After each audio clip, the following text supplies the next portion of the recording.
Heboh, janda bunuh pria beristri gegara takut suara rintihan didengar warga. Janda bernama Samuel berusia 46 tahun tega membunuh pria beristri bernama Sairi yang juga tetangganya di desa Tebana, Kecamatan Banyuates, Kabupaten Sampang Madura pada 10 Februari 2025 sekira pukul 21 waktu Indonesia Barat. Pelaku membunuh Sairi karena takut suara rintihan korban didengar oleh warga. Korban merintih setelah kepalanya terbentur ke jendela setelah jatuh di rumah pelaku.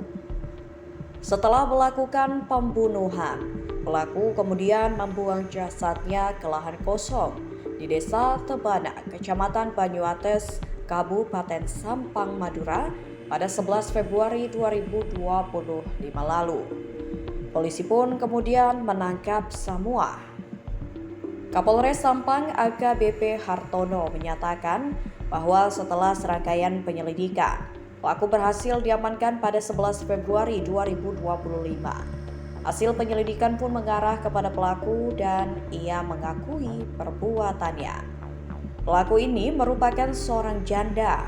Pelaku dan korban memiliki hubungan asmara, sedangkan korban masih memiliki istri, ujar Hartono. Menurut keterangan pelaku, pembunuhan terjadi pada 10 Februari 2025 sekitar pukul 21 waktu Indonesia Barat di dalam rumahnya. Saat itulah Samuel baru saja keluar dari kamar mandi dan korban mengikuti masuk ke dalam rumah. Korban hendak melakukan hubungan asmara, tambah AKBP Hartono. Dalam insiden tersebut, korban terjatuh dan kepalanya terbentur ke jendela. Pelaku yang khawatir suara rintihan korban didengar oleh warga sehingga mulutnya disumbat dengan kain. Korban sempat bersuara tetapi pelaku khawatir terdengar oleh warga sehingga mulut korban disumbat dengan baju milik anak pelaku hingga meninggal, jelas Hartono. Samuel mengungkapkan bahwa ia sempat diajak menikah oleh Sairi namun menolak karena korban masih memiliki istri. Pengakuan pelaku ini sempat diajak menikah tapi tidak mau karena korban memiliki istri, beber Hartono.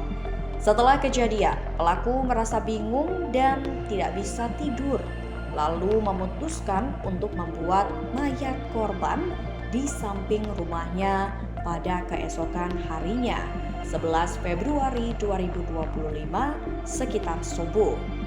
Lokasi pembuangan mayat berada tidak jauh dari kediaman pelaku, yakni sekitar 3 meter jaraknya. Penemuan mayat tersebut pun menggegerkan warga setempat. Kami masih terus melakukan penyelidikan terhadap pelaku dan saat ini pelaku sudah berada di Mapolres Sampang, tutup Hartono.